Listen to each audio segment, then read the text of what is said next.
Good afternoon, everyone. It's my pleasure to be able to present to you. I'm just shifting screens here.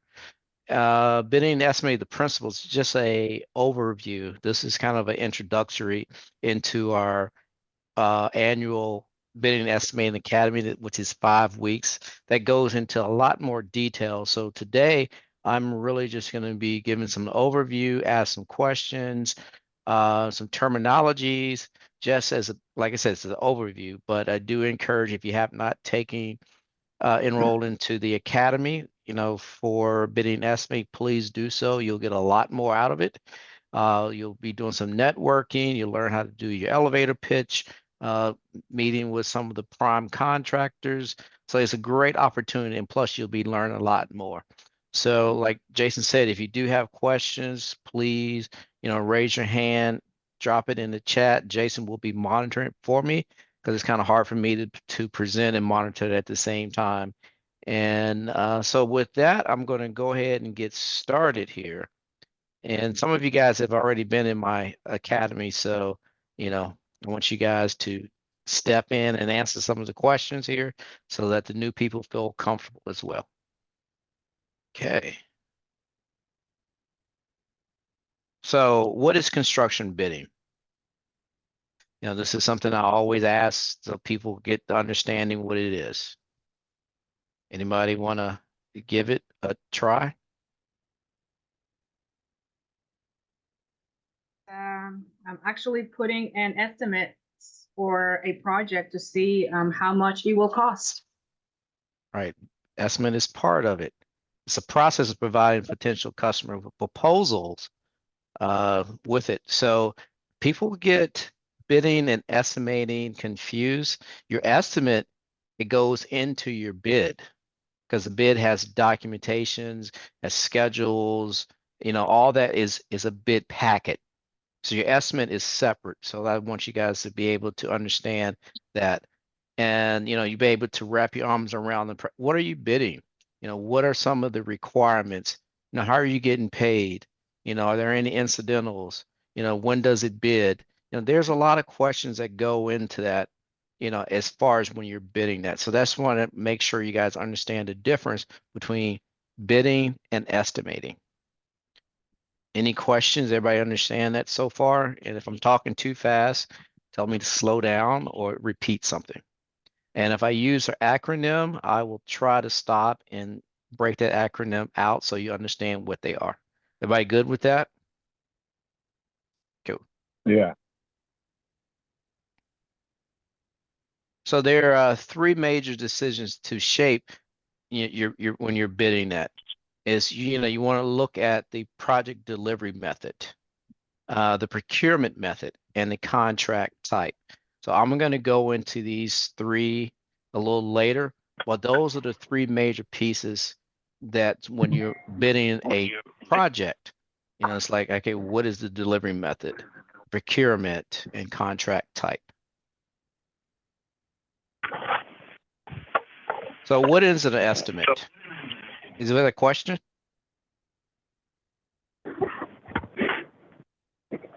I thought he had a question there. Okay, the next question is, what is estimating? I kind of gave you guys a little bit of a hint. Look at Ada smiling. So I gave you guys a little hint of what it is. Anybody want to give a stab at it? There are no wrong answers with this.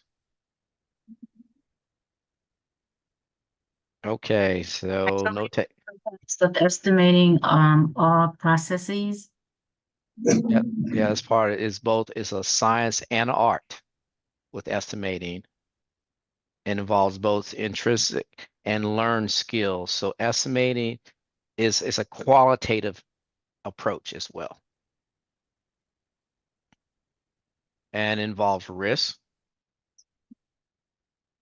And it's your estimator's responsibility to recognize both risks and opportunities as you are estimating a project. So when you're getting those plans, you're looking at it and you're like, oh my God, what's in here? If you're like a HVAC trade in here. It's like you need to know your system as you're building it, all the parts and pieces to make it complete. How does it tie into the electrical? That is what you need to do as far as your takeoffs and getting all your estimates so you don't have scope gaps. And then you look at the specs to see, it's like, okay, what type of equipment are we bidding? Because they want you to bid apples to apples.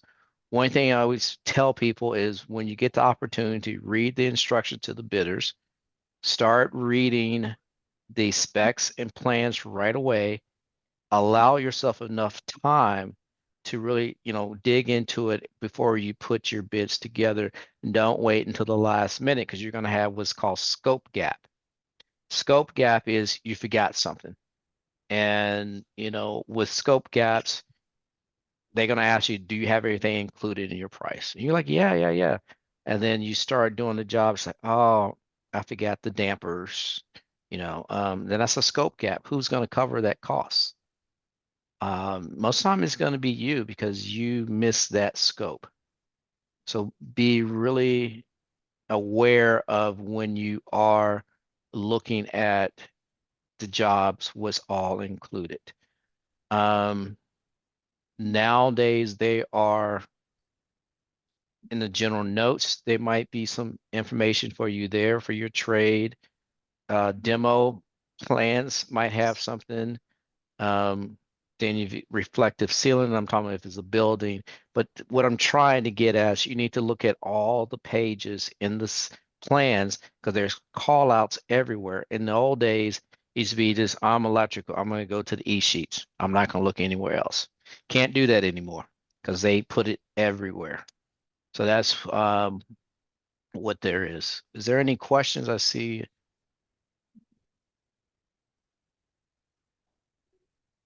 Okay. So the next thing is your process for estimating.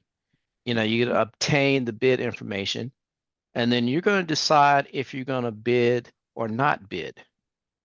And the reason why this is a process you need to consider when you're bidding a job, when you're going to consider bidding a job, is A, who is the owner of that project? How good of, they have a good reputation that's out there. All those kind of things you need to be considered because not every project is good for you. It's not a good fit. If you're a subcontractor and you're bidding to a general contractor, how good of a relationship do you have with that general contractor? Do they pay on time? Things like that you need to consider when you're looking at these opportunities. You need to look at your work in progress, your WIP. Can you handle this upcoming opportunity? When does it start? Look at your forecast. Those are the decisions you need to make right away before you start spending time in bidding, putting your estimate together for these proposals.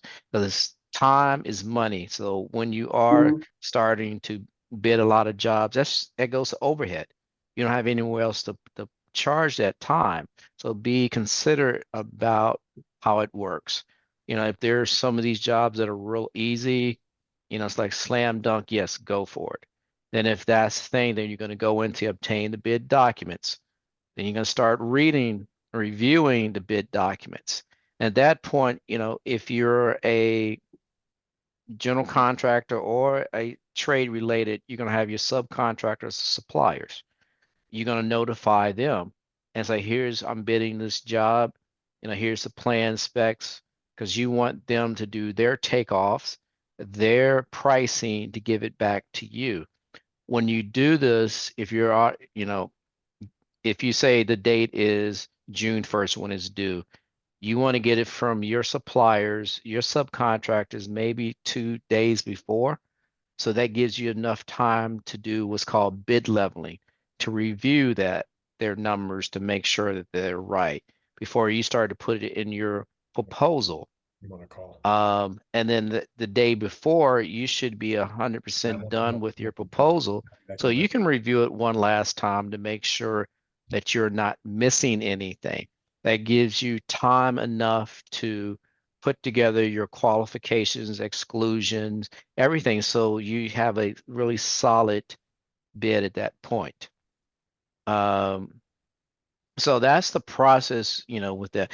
While that is going on, you're going to be doing your own takeoffs. Take the plans, start doing your takeoffs, the linear footage for drywall, square feet, for cubic yards for concrete. Understand what's in there. Because you've got to do the right takeoffs. Because when you do your takeoffs, if that's wrong, it will affect your pricing. So there's multiple steps to do this. When I was project managing back in the day, I did my own takeoffs and my own pricing. So as I received it from my subcontractors, I could validate that, hey, their numbers are correct, or something is wrong. So that's why you're doing that. The other piece is if there's a site walk, job walk, go look at the site. You can see a lot of different things when you go to the site, and that can help you as well. Uh, Johnny, you have a question. I see your hand is raised. Yeah, so I do concrete reinforcement. I do rebar. I've Mm-hmm. been doing it for 27, almost 28 years. Um, you just mentioned one thing about doing your takeoffs. So um, for for people on here that are doing that, one thing that everybody needs to take into consideration is that you know what not every if you're just a rebar contractor, or a concrete contractor, footings are going to get over excavated, and not everything is always going to be to par per plans. Mm-hmm.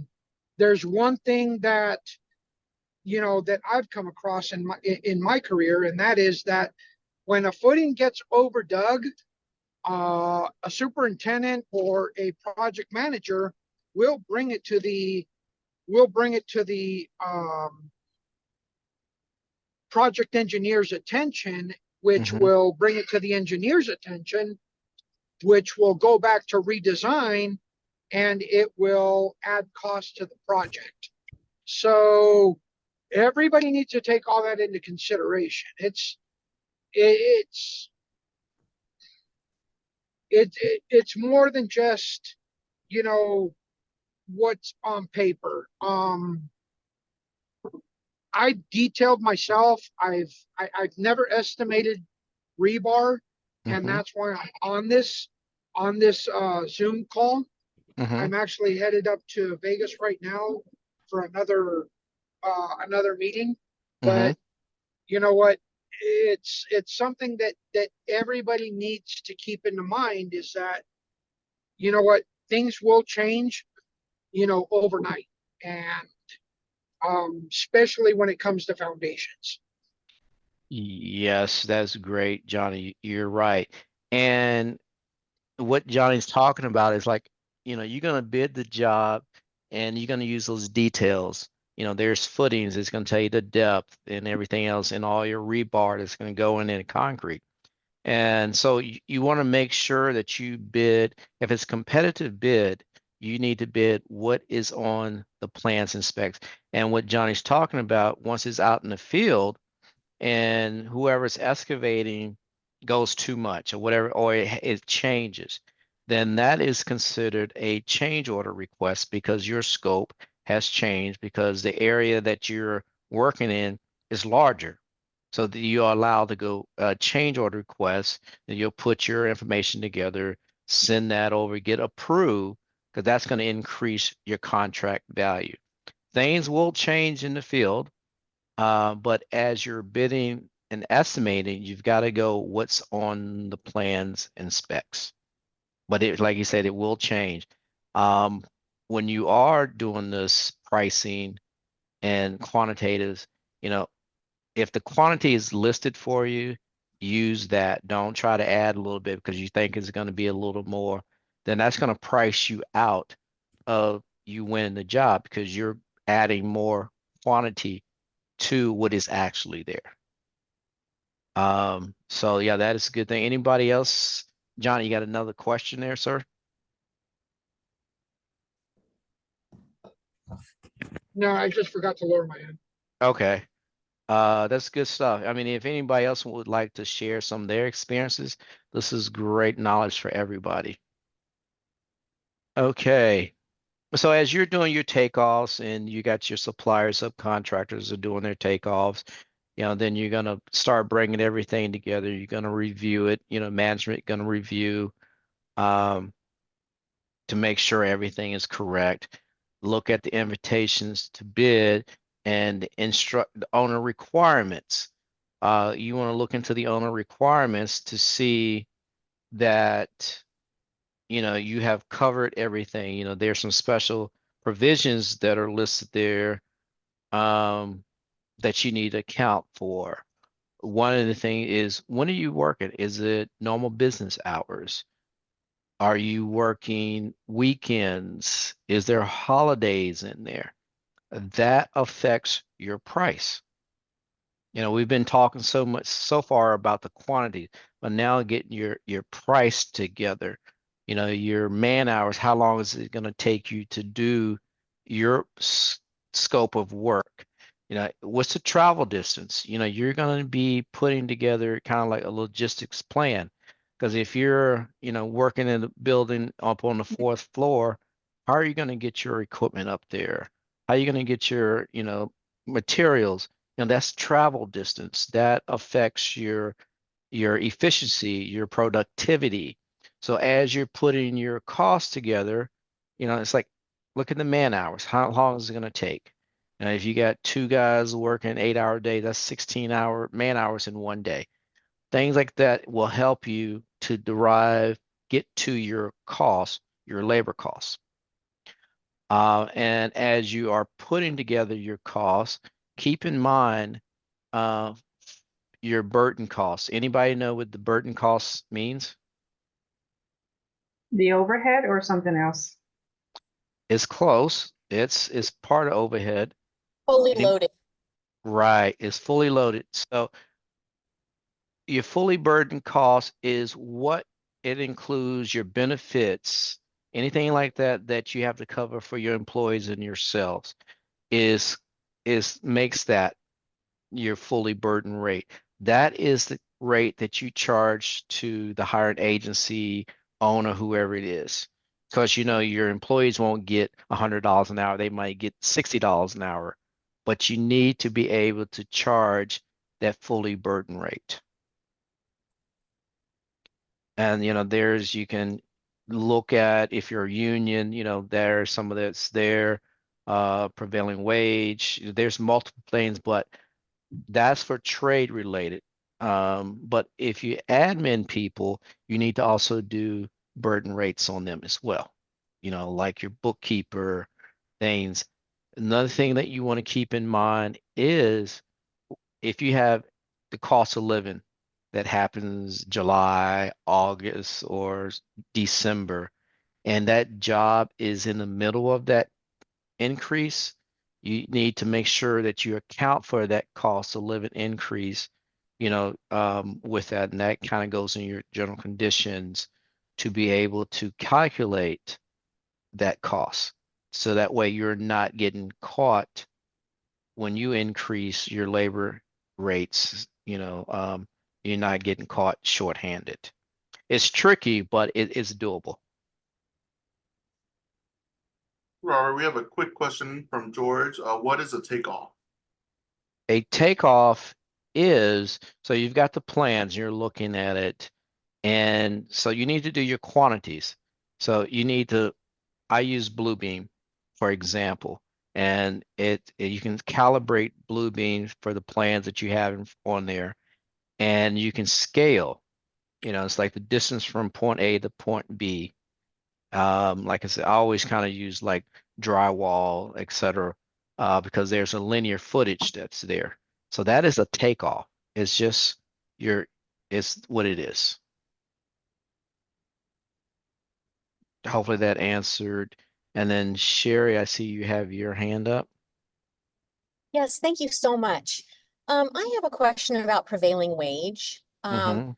Are actually a drone service provider. So we work on construction projects quite a bit. However, there is no prevailing wage, so to speak, for a drone. They're always trying to fit us into another category. What is the most appropriate way, I guess, to let them know, hey, prevailing wage doesn't apply to us?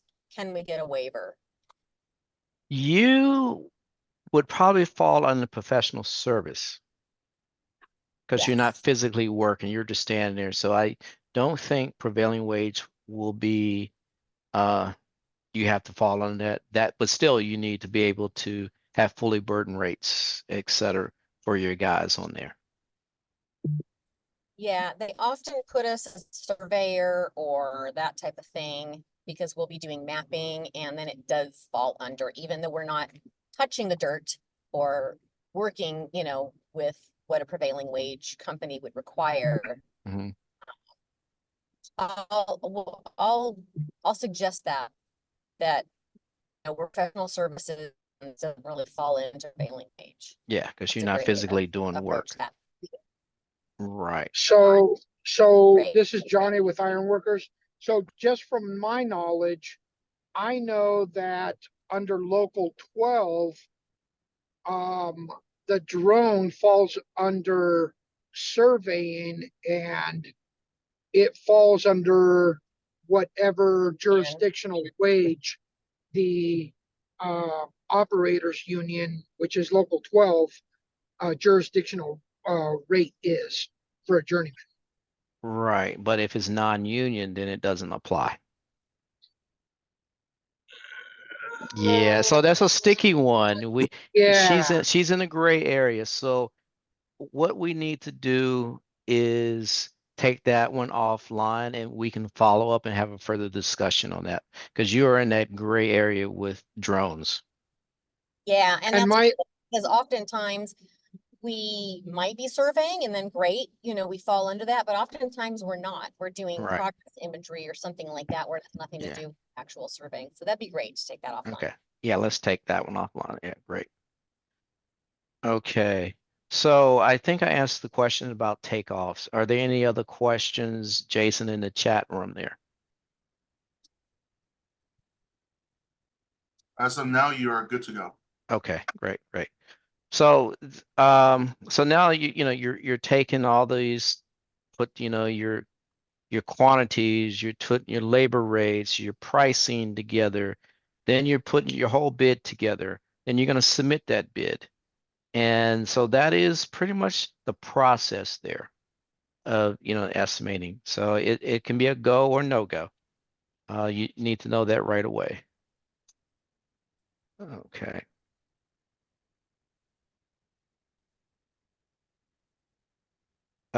So some of the things that you need to, I've already kind of talked about when you're estimating is the drawings. Make sure you have the drawings.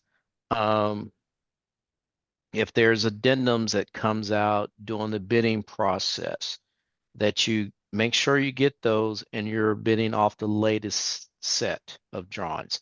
Because during the bidding process, it could be 2 weeks, 30 days, things can change. Make sure that you're keep checking back to the website or whoever it is that that sent you the invitation, that you have the correct set of drawings and plans. Bid documents. What is included in your bid documents? Public Works, they have certain forms that needs to be filled out. Public Works is the lowest responsive bidder. So, low bid, but are you responsive and responding to that? With these bid documents, there's forms, and we provide that service for you where we can review your bid documents prior to submitting them. We're going to go through and look to make sure that you have filled out everything. Do not leave anything blank if it does not apply to you. Put NA and move on to the next. Make sure it's signed, notarize whatever it is, because they're going to look at those documents, and if you forget something, then you're non-responsive. So we cannot tell you your numbers. We can say, hey, did you include this? Did you include this in your general conditions?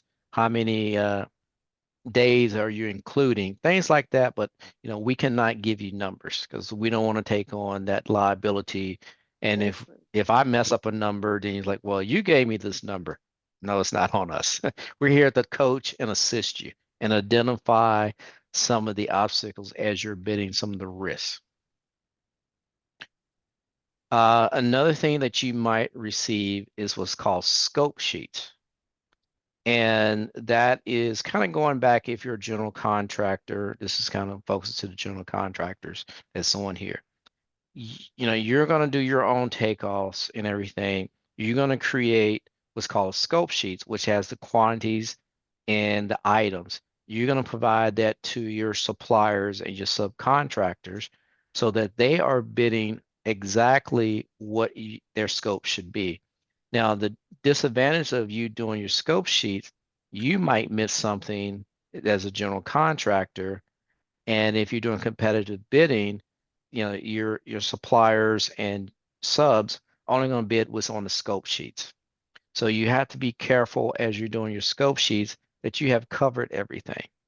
Now, if you're a subcontractor supplier, you need to create your own scope sheet and go through that system to make sure, yes, I have everything in that number and price there. So that's the thing about scope sheets. Budget breakdown. As we know, it says lump sum. You're going to submit your number as a lump sum, but how do you get to that number?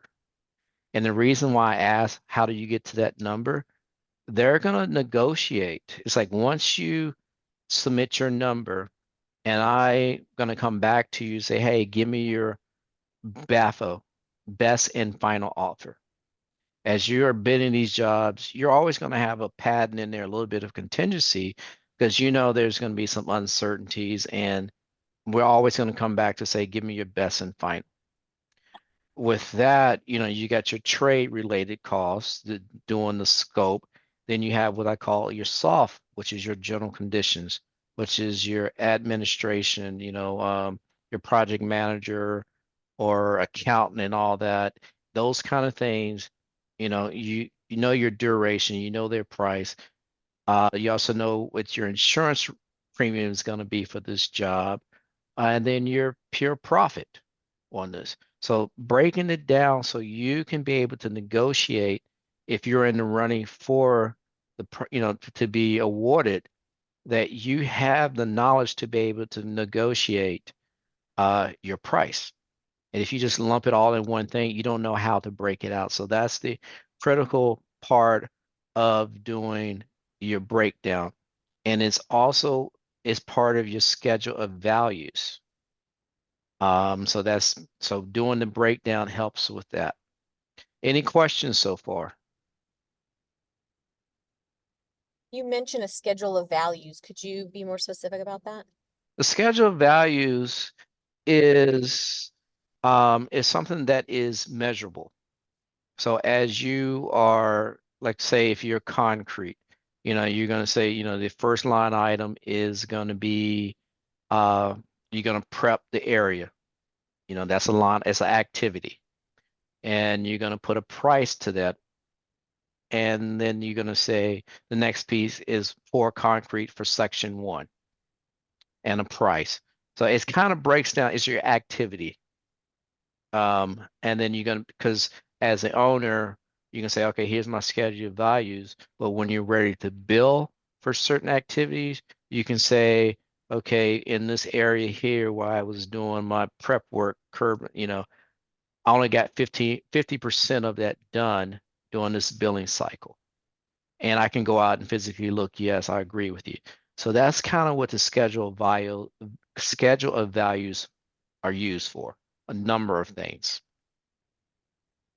And we can provide some examples too, but it's very critical that you understand it. Your schedule of values can also be used when you're doing your billing. suggest that you use the AIA document 702, 703. That billing format, is used in the standards. So you can take your schedule of values, drop it into 703, and then you already got your billing set up to help you progress through there. Chat Okay. possibly? Excuse me? Can we put the name of that document in the chat? Oh, yeah. Jason, if you could drop that in there, AIA G702, 703.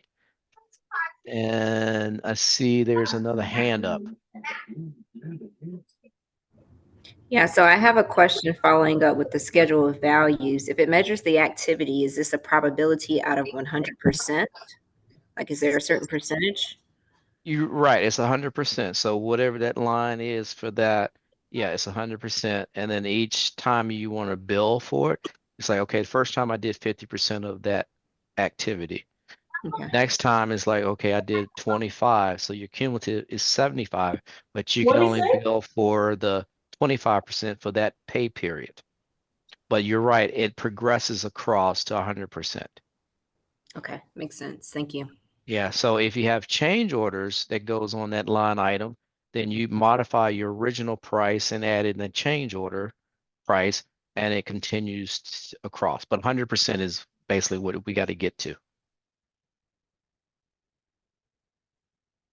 Okay, the other thing is the schedule. As you are putting together your proposal, you should be working on your schedule as well. In the instruction bid, it could say this is 300 days for this project.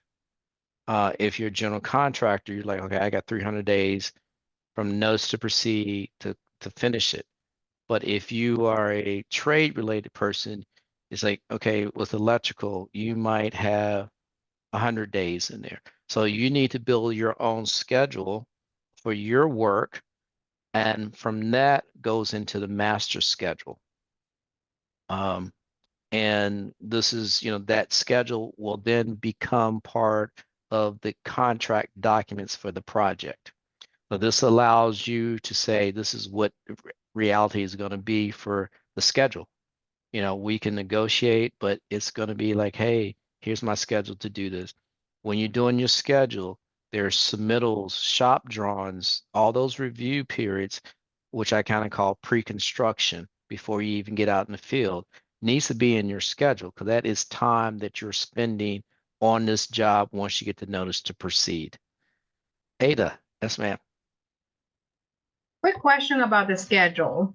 Is there an easy way to say, I have a subcontractor, well, two. One of them has been doing this forever. One of them is new. As a new person, this person should be doing this amount of work so that I can actually calculate the hourly time that will be needed to complete a project. Some of the bid documents that I have seen, they want you to tell them, well, how many days will this take, and how many hours will it cost for each person that's going to be working there? And as someone who's fairly new, I'm like, I have no idea how long this will take, or if this person is gonna complete twice as much as the other person doing the job. So I don't know. I think that that's a little tricky to do, especially when you are starting out. Right, and that comes back to if I'm going to send you an invitation, I'm going to tell you how many days I think it should take for you to do your job, right? Like I said, I'm going to say, okay, you got 100 days for your scope to get done. You're going to go from there to say, calculate, all right, it's going to take one guy to do X amount of, let's say, linear footage in an 8-hour shift. So you're gonna have to start calculating how to develop what I call man hours for the activity. And then you're gonna multiply how many people that's gonna be doing that. That gives you your total man hours for that one activity. So example of trenching, you've got 600 linear feet of trenching you got to do. how many linear feet can you do in one day with two guys? Say, okay, I can do 75 feet of linear foot in an 8 hour period. I got two guys. So that is 16 man hours for that linear foot per day. So does that kind of help a little bit? Kind of, It does. I just want, hey, there's a formula. If you are a guy who is strong, I need you to do 100 boards of sheetrock per day or something. yeah, I know that there's more to it than just that, but some specific numbers as to yeah, what the most common things that people will do in a day's work. yeah. And as you do more and more projects and bidding, you're going to start keeping what I call historical data. Because it's like, okay, this is what I think it's going to be, and then what it actually was. Keep that data because you can refer back to that for upcoming opportunities. If you're first time bidding jobs, go to these bid openings, pre-bids, and understand what's going on. Listen to some of the terminology that's there so you get a better understanding. So when you start to submit your bids, you're like, okay, I understand what that is. Then you can kind of compare your price to the person that really submitted, for public works. So that's opening, public's there. But there's a number of ways, Ada, that we can work with you on that. Like I said, with the academy, we can really go into that part for you. Thank you. Okay, you're welcome. So that's the schedule. Then logistics, kind of talked about there. You want to map out your logistics site plan of, okay, this is the laydown area where all my materials are got to be delivered and stored. Okay, that is about 100 feet away from the building or from where I got to be doing my work. Now, what's the path of travel you got to get there? All the things is your logistics that you need to consider because that logistics ties into your schedule, which ties into your price. So it's a domino effect there. And then the coordination, you have to coordinate all this. If you're a general contractor, you have multiple trades going on at the same time. You need to coordinate that, even if you've got drywall, electrical, painting, everybody's in there. It's like, okay, how do you coordinate that so that they're not stepping on each other's toes, damaging other, work that's there, still getting the job done. You're going to have those coordination meetings once a week where you take that schedule and they have what's called a 3-week look ahead schedule that's in there that you can share. Say, okay, the next 3 weeks, this is the activity that's going on. Are you guys okay with this? Let's talk because you don't want to get there the day of and say, oh, we can't have you to work today. That's a whole day that you've lost because of lack of coordination. Constructability, if it's on the plans, can you really construct it? That is more of a qualitative analysis. Look at it, it's like, is this really the right way it needs to be constructed? Use like, hey, I think it needs to be built this way, but that's after you win the job, but you can put that in your qualifications of some value engineering that can go into the constructability. Because even you need to understand how to construct it because that helps with your man hours. So once again, there's another piece. Now doing that is called RFI, request for information. If something is unclear, you're going to submit an RFI, which is a question. And that's going to go over to the hiring agency or whoever hired you. They're going to have their architects, engineers to review it and give the answer. And during the bidding phase, they might say RFI period is only 5 days. So as you're going through the plan specs and there's grades, questions, you have 5 days to get that submitted.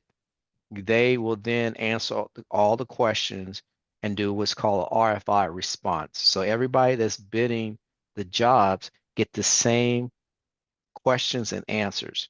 That keeps the field level.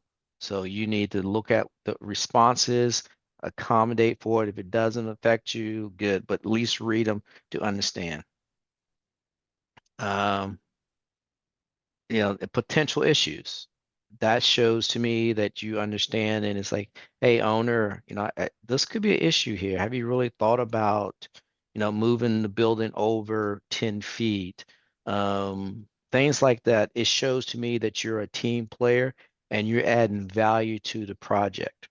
The more you talk to us, it shows you're building that relationship of trust. So that in the future, there's other jobs. Then I say, hey, I was talking to Ada and she was really on ball. I want to use her again. There's David that was great. He was a great team player. You want to be part of a team to bring value to that team. And, with suggestions as well. Don't say, hey, it's your problem.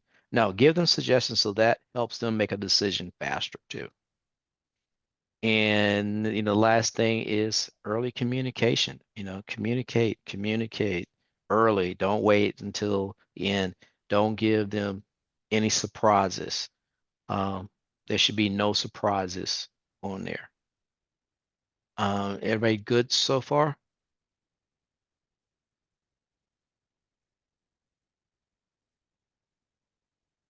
All right. Yes. Okay. Thank you. Hey, Robert.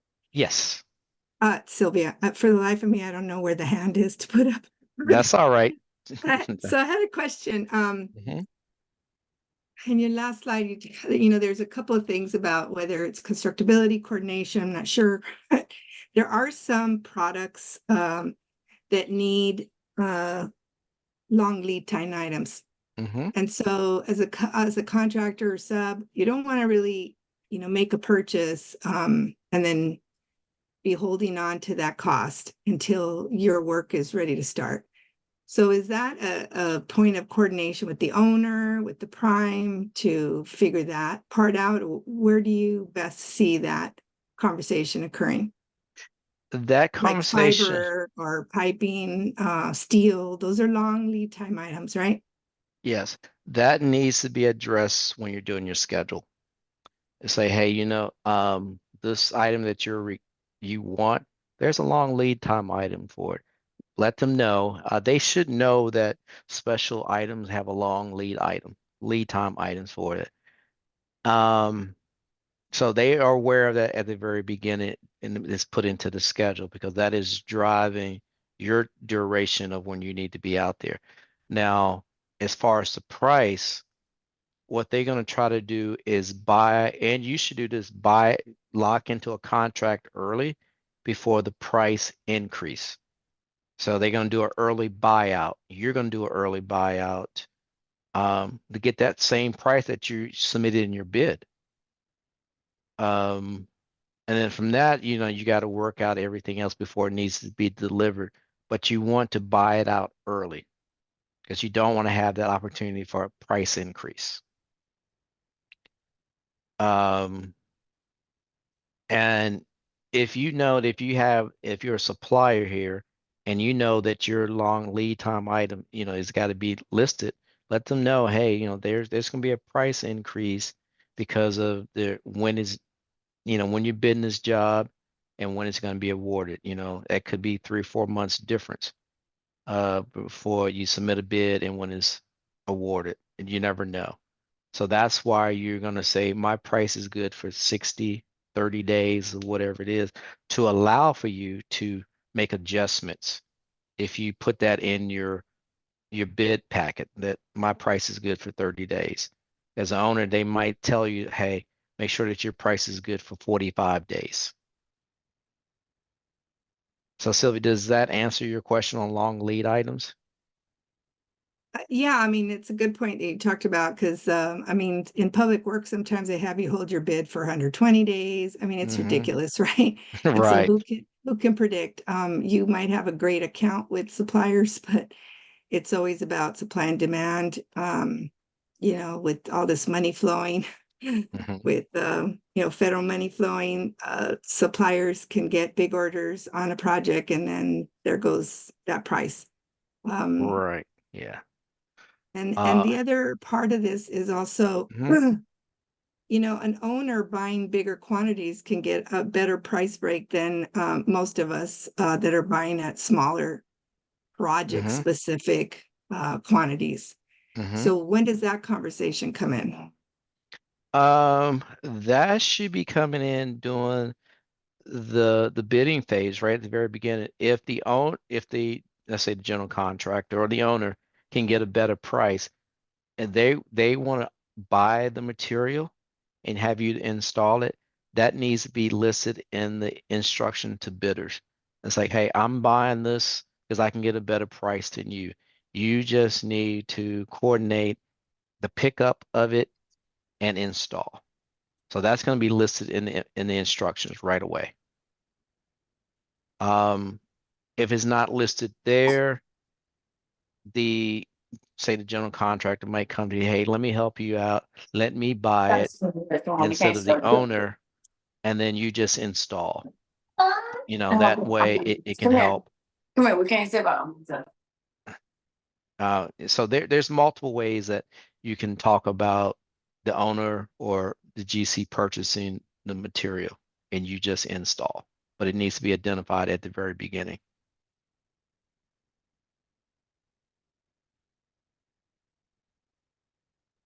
Say anything, did that answer that question, Sylvia? Yeah, very good. Thank you. You're welcome.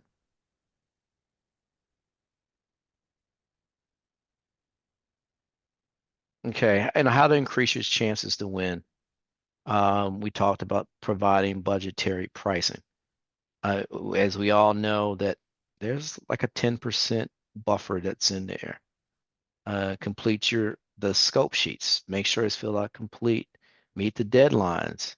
Attend the job walks. Provide VE, value engineering ideas. Value engineering, VE can be a decrease in costs or it could be an increase. But when you do the value engineering, you want to say, hey, this product that I'm proposing to you is equal or better, but it costs less. You know, this brand name is cheaper than this brand, but it does the same thing. It still meets the specs. Those are value engineers because you're cutting the cost for them. You know, you can put that in your qualifications and then communicate. You know, once you submit your price, do a follow-up.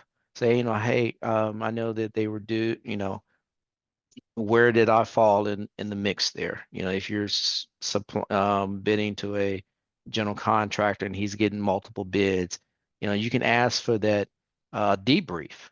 You know, hey, I was not a successful bidder. Can you elaborate on how I can increase my chance to win next time?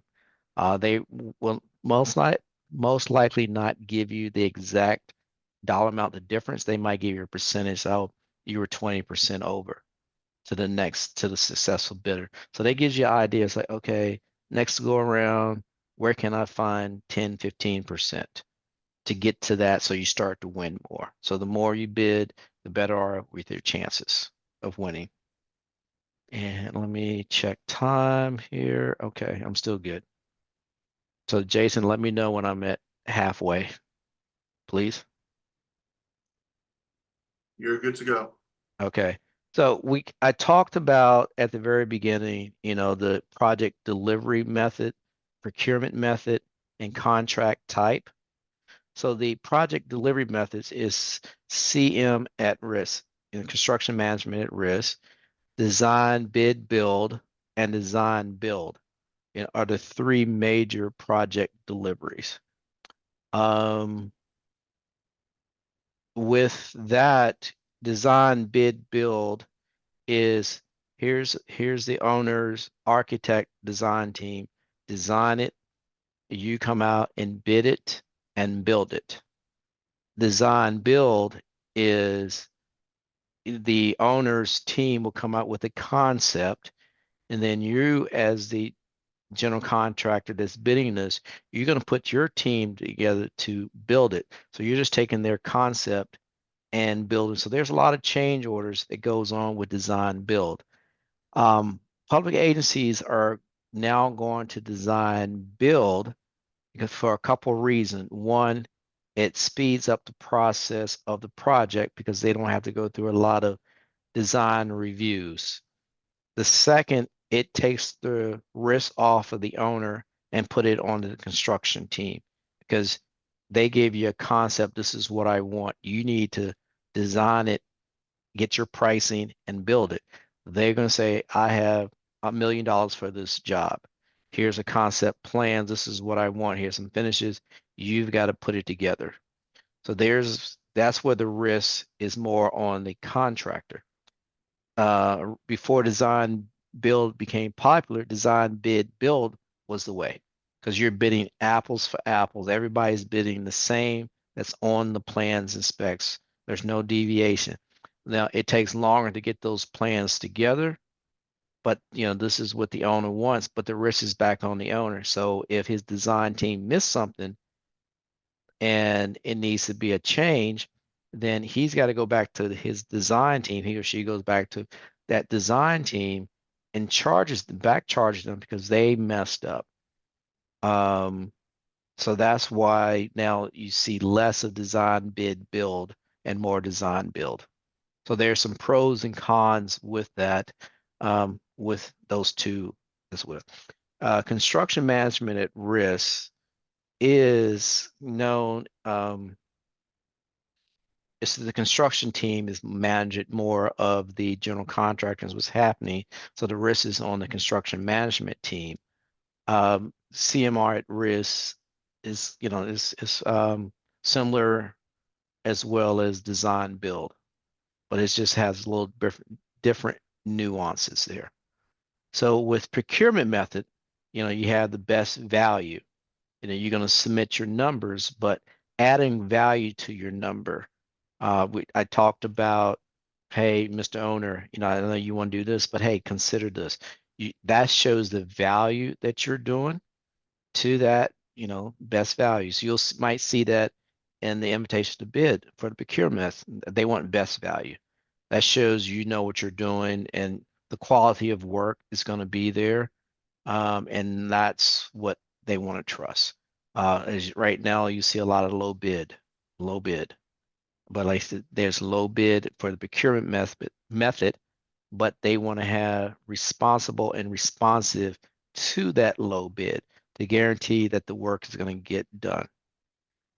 Some of these agencies, they don't really follow through on the responsive and responsible, but they should.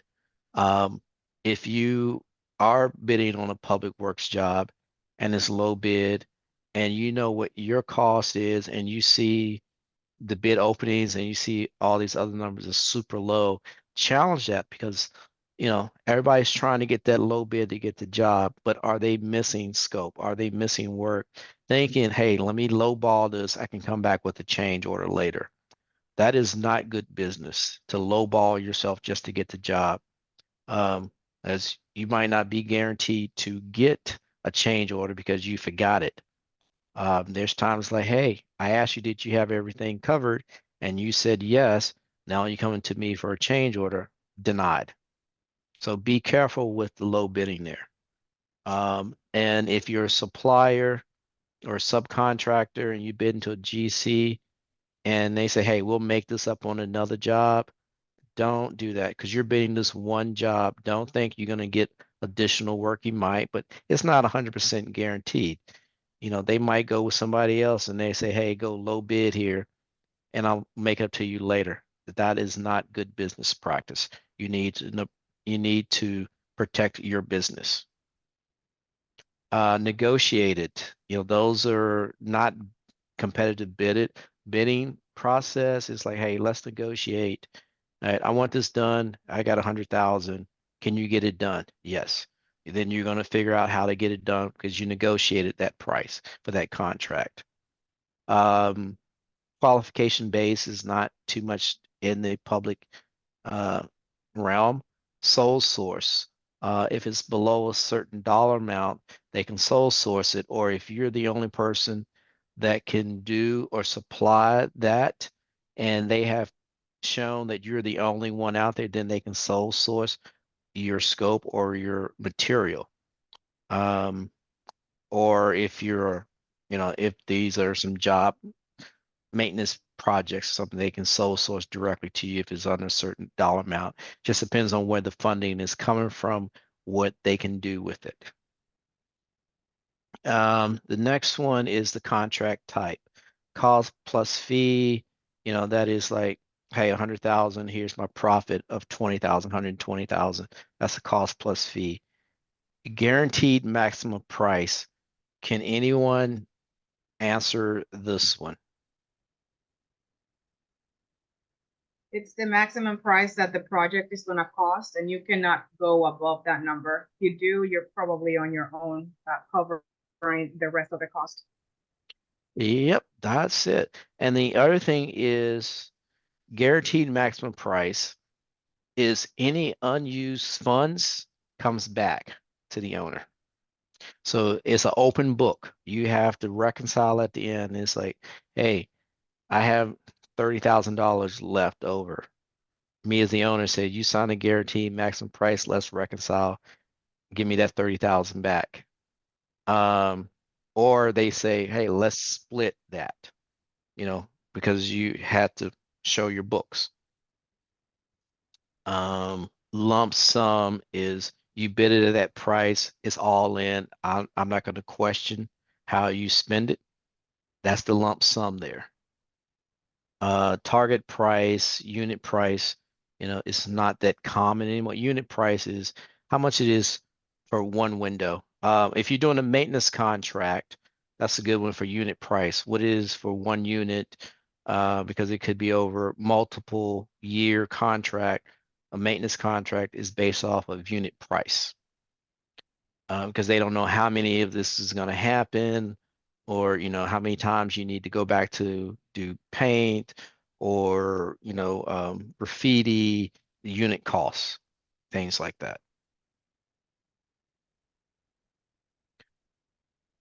So those are the three major things that I talked about at the very beginning, broken down into a little bit more of a category, so you can kind of understand where things fit. So public works, the project delivery method is going to be design build 90% of the time. The procurement method is going to be low bid 95% of the time. You might see best value added in there. And the contract is going to be lump sum. So that's how you can just take the three and summarize what the job is going to be. We talked a little bit about the invitation to bid that has your special provisions in there. It has everything there.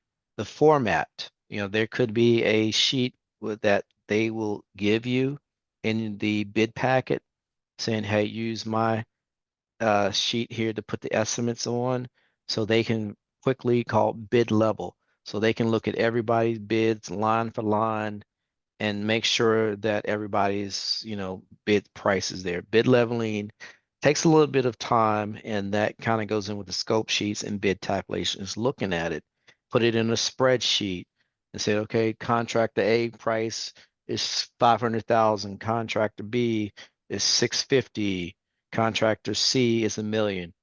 I have another one at 575. Okay, that number at the top is way off. They didn't spend enough time. They just gave you a number. A ROM, which is a rough order of magnitude, which is plus or minus 35%. So you're going to kind of disqualify that very high number. You might disqualify that very low number because you see that there's a big gap between the low number and the next number as you're leveling. And you might go back to that super low. Hey, are you missing anything? And he's like, no. Do you know that contractor supplier? You might not. He's like, I don't trust that one. Let me go to the next one because I've worked with them. I understand. Yeah, their number is, I'm confident on their number, and you're going to use that number. So that's bid leveling. It takes a little bit of time, but you don't want to do bid leveling the day that you got to submit. You want to start at least a day and a half before to give yourself time to make sure you're not missing any numbers. Make sure that when you're putting these numbers into the estimates or the bid proposal package, that you're not making errors on adding your numbers because you're being rushed. Check your numbers multiple times before. And as also when you're out doing the bidding phase, scope review, look at it, make phone calls. Hey, if you're new to this, you don't know how to really get some of these pricing, call another company that's not bidding it, that might be a mentor to you to help you. Call your suppliers. Hey, I sent you the plans over. Hey, walk me through that. I don't really understand some of this because I'm new. It when you ask questions like that, it does not show weakness, it shows strength because you want to understand what your supplier, your subcontractor is doing. The communication, like I said earlier, is the communication early. Talk, phone calls, pick up the phones. Emails, things get lost. They might not see email because everybody's trying to bid. They're busy right now. Phone calls say, hey, did you get my bid? Hey, what about this? So after everything is over and they have identified the successful bidder, then the next part is notification of award. That's still, they're notifying you, but you have not been awarded. They're notified that you are the successful bidder. After that, you might get the notice to proceed or your contract. So that's when you get that notice to proceed or your contract, that's when the clock starts to tick. Not when they say, we're going to intent to award you, LOI, letter of intent. That's going to say I'm intending, but they could change to go to another supplier or subcontractor until you get that notice to proceed or your subcontract.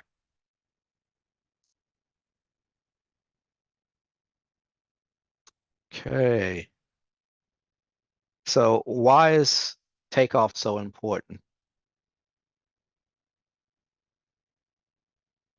Anybody want to? Okay, it's the foundation of all estimates. The Yeah, it's takeoff. your Yeah, go ahead, Todd. material cost, among other things. You're right. Is only as good as your estimate is only as good as your takeoff. Because your quantity that's the first thing you're going to do is your quantity.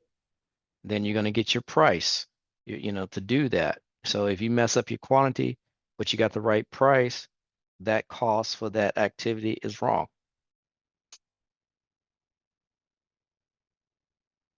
Yeah, so if the takeoff is wrong, your estimate is going to be wrong. So wrong, wrong, wrong. So that's why you need to take the time to double check your quantity, your estimates, and all that before you start putting it together. Okay. Yeah, this is a little bit more about the, design builds a formal project delivery that involves the owner agencies contracting one entity to design for them. Like I said, it's just a little bit of a refresher there for you.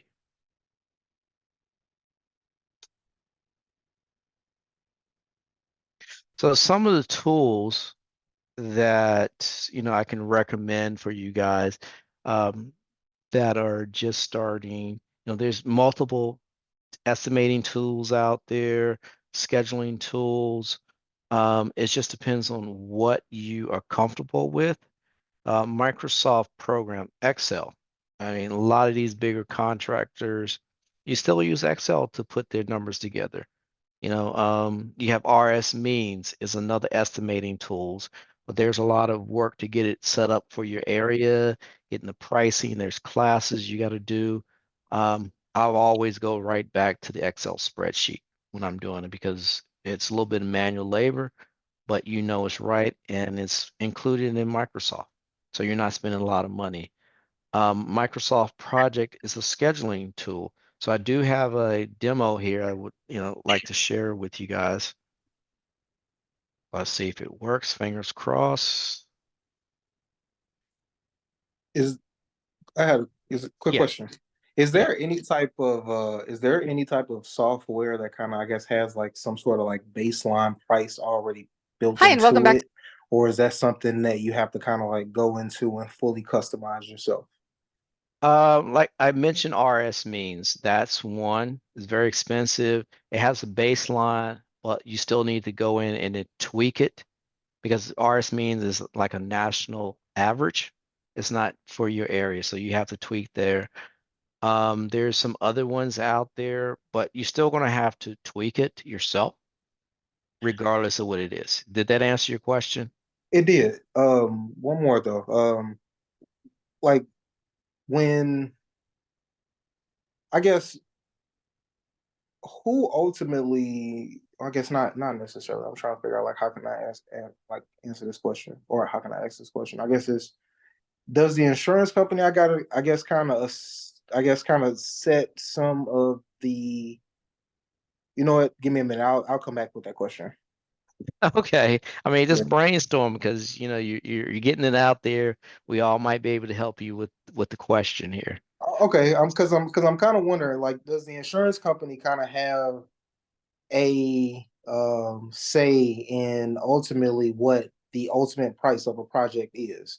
Because I know, like, I remember I placed a bid uh on a project and it was going through the insurance company. And I placed the bid as if I was just, placing the bid for um for a customer. Hmm. The insurance company was not liking that pricing, and it kind of got to, a back and forth type of thing. The only time your insurance really comes in is the premium that you need to pay for that project because that's revenue that's coming in. That's project based for the premium. Now it could, God, even your limits, like your single and aggregate limits of million, 2 million, that's part of your premium. They should not be kind of saying, hey, that's too expensive.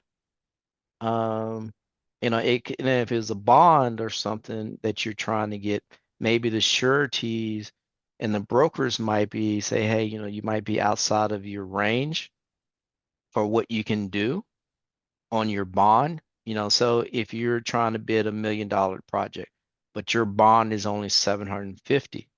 Right. So maybe you're talking about a bond instead of No, insurance. no. I'm Insurance? talking about Okay. no. It wasn't. It definitely wasn't a bond or anything like that. This was dealing Okay. with the insurance company directly.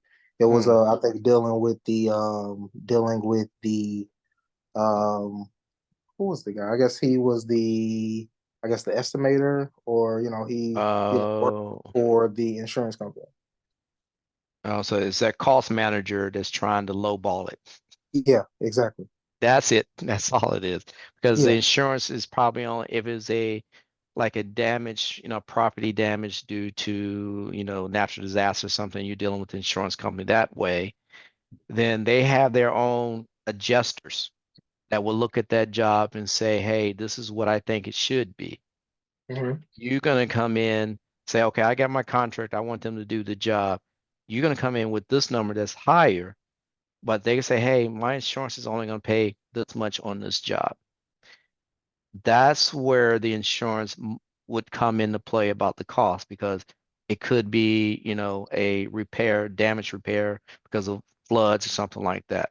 So maybe that's when they might dictate to you. Yeah. Yeah, it, Okay. I know it was a little. It was definitely a little odd to me. Yeah, I didn't know if that was like a common practice, or if, like I said, ultimately, with them already having their own sets of adjusters, that they have their own value determined on what this project should be. yeah, it's an engineering estimate as well, but um, that's risk management. They should, like I said, I've worked with banks before, and they have their risk management team that gives an estimate on it, what they think it's going to be, and the funding is that amount. So Yeah. if you come in higher, then they're like, hey, this is too high. They're just trying to keep it within their approved funding. Hmm. Okay. I got you. Okay. I appreciate it. Yeah, but you still need to know for your insurance, what is that percentage on your premium for a project? Is it like 7% premium for each project? Because that's value being added to your company. So you have to work with your insurance, and so what that percentage is each time you bid the job. Yeah. Smaller companies, that percentage might be a little higher versus a large. There's been large GCs where it's a 1.3% premium insurance, where Yeah. you can't do that. It's going to be but 5-6% for you. Yeah, I was assuming that he would just, I guess, kind of figured that, I would not question it and that I would just accept the bid. But I think ultimately it is a chance to have a conversation and start a relationship in order to, find out like what potential work could come from it. But that door just, that door didn't open. But, it was just, I just was wondering if there was like some sort of like standard already kind of set for that. Yeah, no, it's knowing why the project is happening. Cool. Ask those questions like, hey, why is it this much? Is this, a TI that something happened? Just ask those questions up front. As you get to know that owner or whatever it is, they have a reason why, is what I'm trying to say. Gotcha. Okay. So, fingers crossed. Let's see if this is going to work. To myexcelonline.com. Today we are going to go over how to use Microsoft Project in under 3 minutes.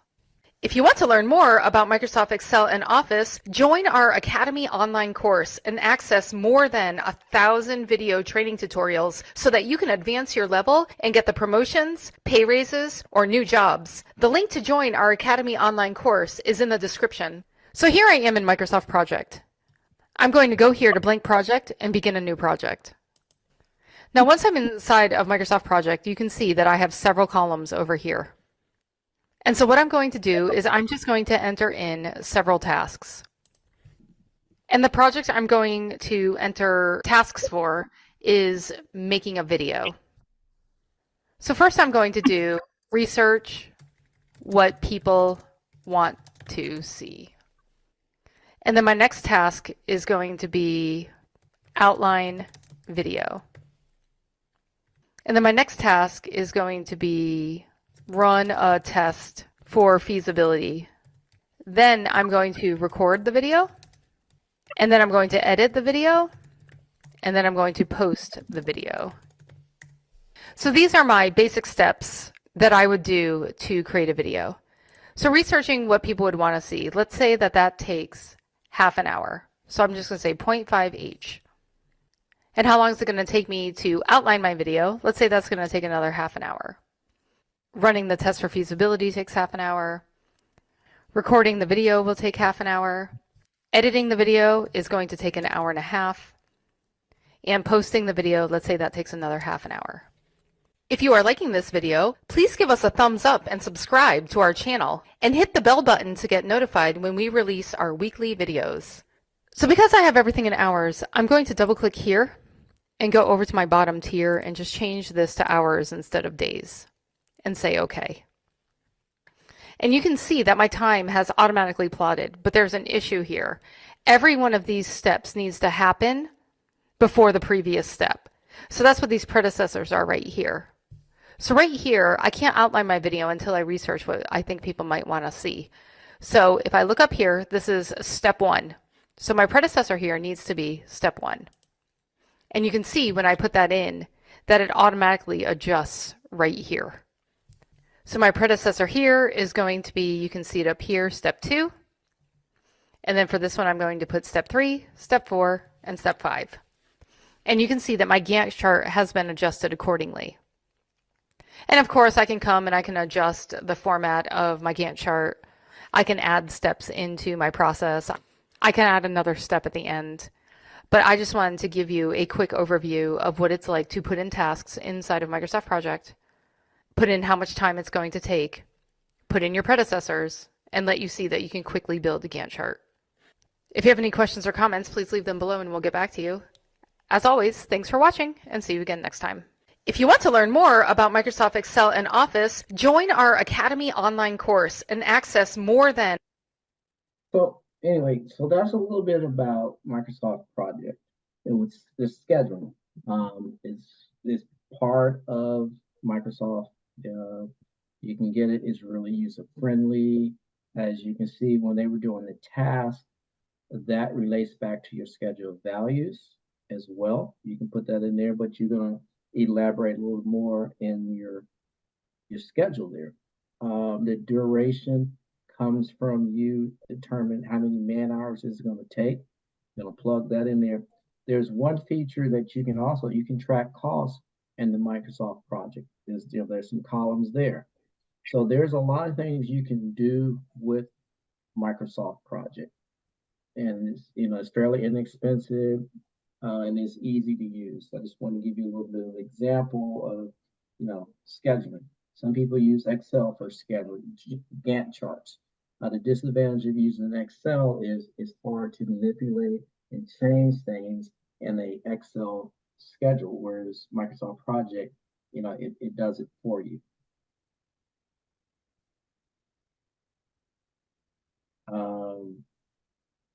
We talked about RS means for pricing. And the other estimating tools is Bluebeam. I use Bluebeam for takeoff. I use Bluebeams for a lot. It's a PDF reader. You can do a lot of things. You can color code so that you are getting the right quantities. It doesn't do pricing. It does your quantity.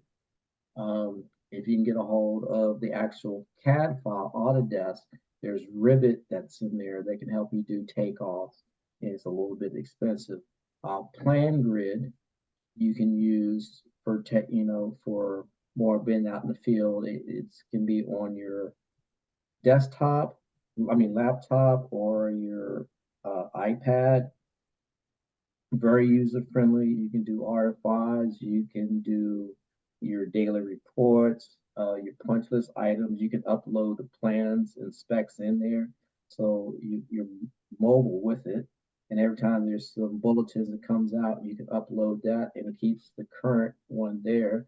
And then as you're doing your closeout, you can, everything is centralized for you.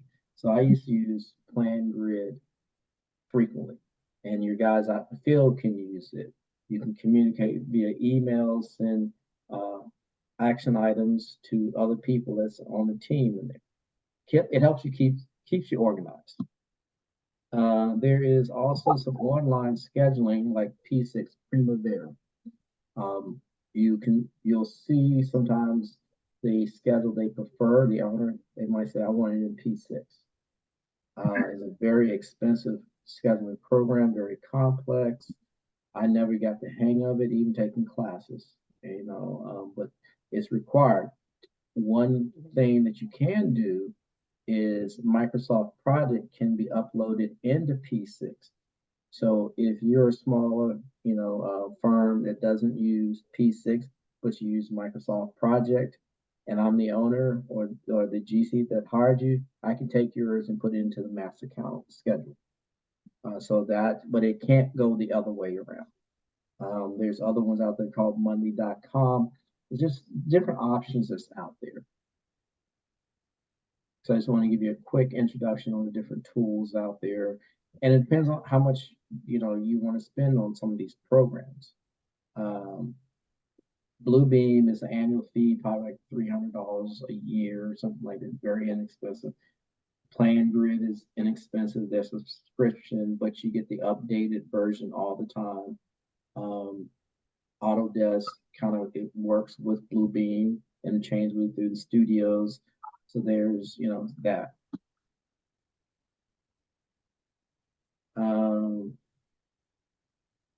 So I'm just kind of starting to wrap up here, bidding and buyout, have your procurement schedule to drive timing of awards for sub-tier buyouts. We kind of talk about long lead items, and have a schedule when you're going to be buying this stuff out, and put that in there.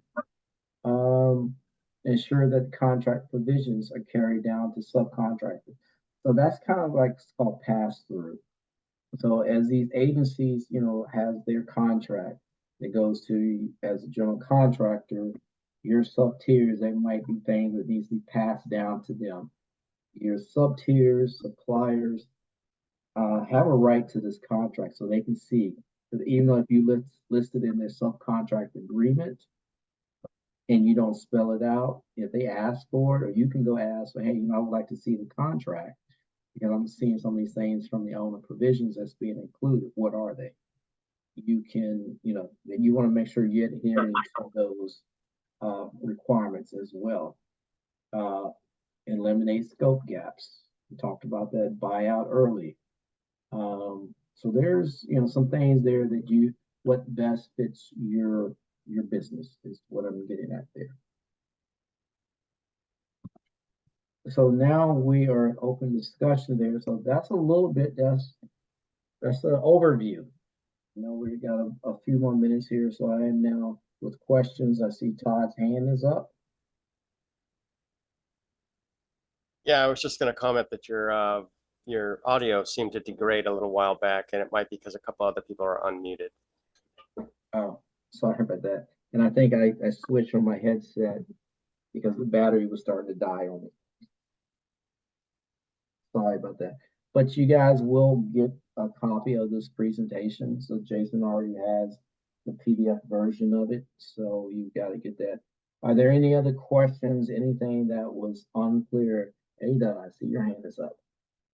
Just a clarification question. So as part of the CCDP program, I believe I heard that you guys mentioned that you can help me submit some bids. Is that accurate? How accurate is that? We call bid document review. Okay. You're doing most of the legwork. We can help identify some of the risks with that opportunity. I'll look at the plan, say, hey, did you consider this? Hey, look at this. Are you okay with that? Like I said, I can't help you with numbers. You can say, hey, I came up with this. Does this look right? I can say yes or no. As you are starting to put pricing together and you're winning jobs, and I talked about historical data, you'll start to come up with a cost is per square foot to do work, which is great historical data because you can say, okay, it's $3 a square foot to do this job. And you say, okay, yeah, that fits. It past previous jobs was $2.75, $3. So you're within that range of cost per square foot. I can coach you on that. The documents that's got to go with it, I can help make sure that you're putting it together correctly. So we can help you, but we can't tell you the numbers. There is a general conditions sheet that I use that I like for you guys to use as well to make sure you understand what your general conditions are. Even though it says lump sum, but you need to understand what that soft cost is. Your admin, anything, miscellaneous schools, all that. So we can help you with that stuff, Ada, as you get in there. Thank you. So we're here for you, is what I'm trying to get at. We can help in so many ways, but not just the number. And we can say, okay, if you're saying, well, I don't know how to get this cost, I can say, well, go to a supplier, go to Home Depot, Lowe's, if it's material cost, look on the internet to find cost of material. Those, I'm coaching you is what we can do. Right. Question. Well, I have a million other ones, but I'm going to for projects that are very large, as far as hundreds and hundreds of documents and pages. Is there a trick to try to get through those documents so that we're not missing information without reading a 1,000-page bid document from some of these companies that we're trying to work with? I've been doing searches, so I've been searching for like materials or labor, but I still fear that I am missing. There's no way that we can read, some of those books in 2 days or 3 days, like they want you to submit a bid for. You're right. Now, a lot of it's boilerplate information because their legal team has put it together. You kind of want to look at, when you get it, look at the invitation, the instructions to bidders. Look at that first. If there's a sample of a contract, review that, because that's kind of shows you your terms and conditions that you want to make sure you're okay with that. The other section I would key in on is the owner requirements, because that has your insurance and other things that you need to make sure you can do. So those are the 4 areas right away that you should go look at. Then the exhibits will be the next, because those are the forms, get familiarized with that. Then start to go back and read some of that, because it kind of talks about change orders, the process, billing could be in there. It's a lot of information that they have to put out. But the more and more you look at these, okay, I'm gonna look at this is first, then go back through the others, because you might just start flipping it like, this doesn't apply to me, this doesn't apply to me. But you have to start getting familiar with it, so you know what to skip over, what not to skip over. Thank you. Yeah, and then with the specs, specifications, Division 1 pretty much covers everybody. And then if you're electrical, I believe that's Division 16, 26, I can't think of what it is. You're going to go to that section of the specs instead of going through all of the 1,000 pages, and just read whatever your scope is there on the specifications. So that narrows it down if the specs are included in that 1,000 pages. Yeah, thank you. Okay, you're welcome. All right, I have a question from the chat. What can you do in case where your bond is lower than your contract?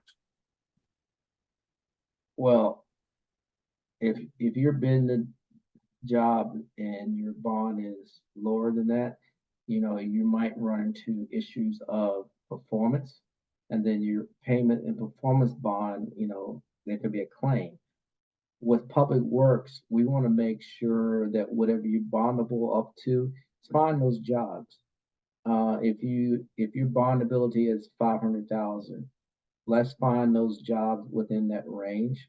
Now, if it's maybe say 600,000, within the program we have what's called collateral, that we can talk with the brokers and the surety, say, okay, we can put up this collateral, 250 or 40%, whichever one is great, to help you get to that bond line to match that project. When that happens, then we are going to be monitoring that project, because we're putting collateral out there for you to make sure that you successfully complete the project, so there's no claim and no loss.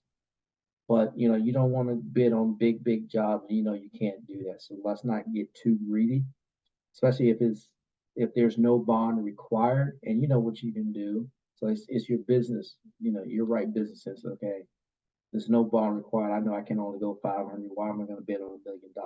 You're going to fail. So that's just kind of my answer there. And it's work with your contract development manager that's in our programs. And if you're not in the program, get enrolled so you can get the free services that we offer, because the agencies pay for this program. So the only cost is your time and your gas. So, the more you put into it, the better, your return and your investment is going to be of your time to start winning these jobs. And it's a slow process. Public works is not fast. So you want to kind of diverse your company into, residential, commercial, and public works. Because public works is slower.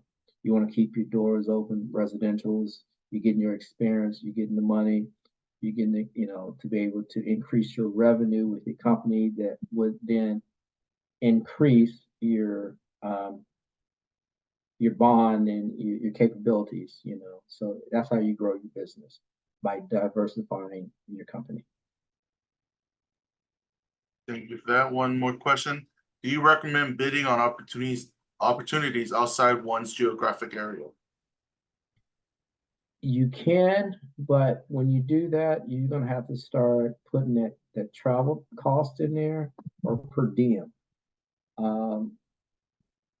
I would recommend not doing it unless they are willing to pay for that per diem.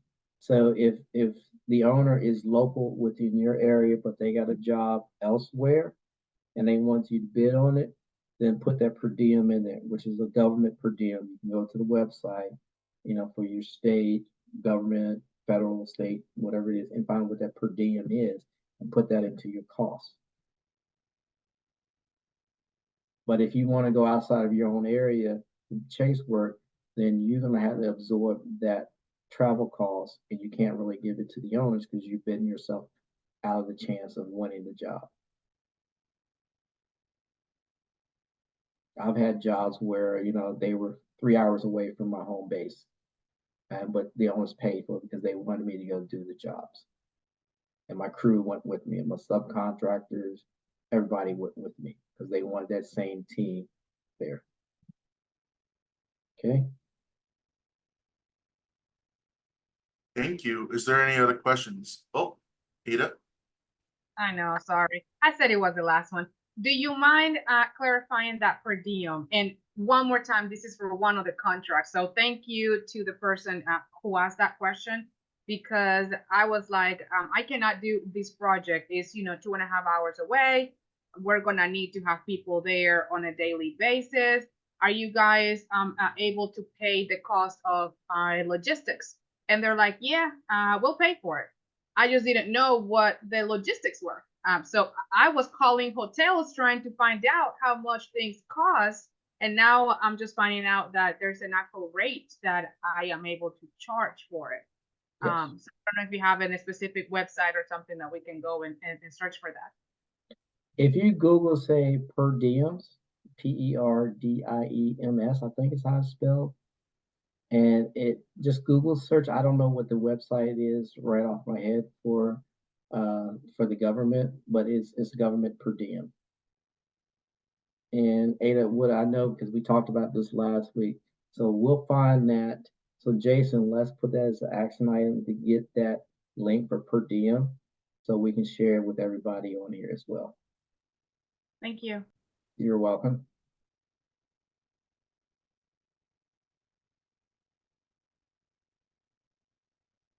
Yes, there's another question there. Yes.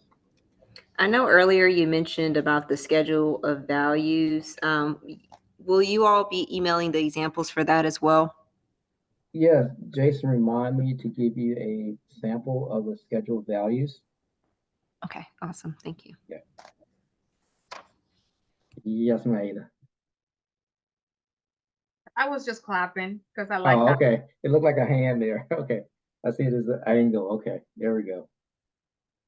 Okay. We're Just over. FYI. Yeah. Sorry, I'm the other Ada. So I we're gonna be noticed. so I don't know what's easier, calling Ada Esther or just Esther, or me Ada Elizabeth or just Elizabeth for future, because we're gonna be both doing it in the future. So just what Okay. makes it easier for you guys. Will do. I'll keep that in mind. Thank you for that. Because I'll be like, which Ada? Which one? No worries. Okay. Any other questions, comments? Where can I learn a little bit more about this if I wanted to get into this on my own? Get into it on your own. Yeah, I want to do more research on like kind of all of this. Okay, Dale, are you enrolled into the program? I am.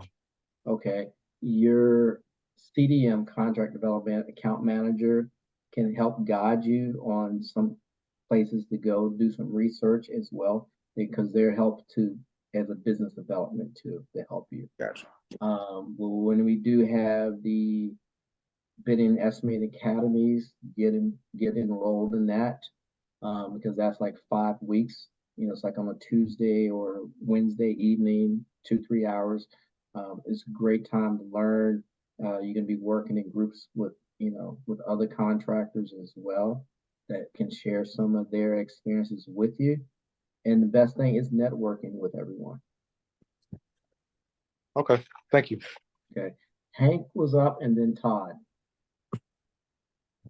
Hey, Hank, you're on mute. You're still on mute. Unmute yourself. Hank, you're still muted. I can't hear you, Hank.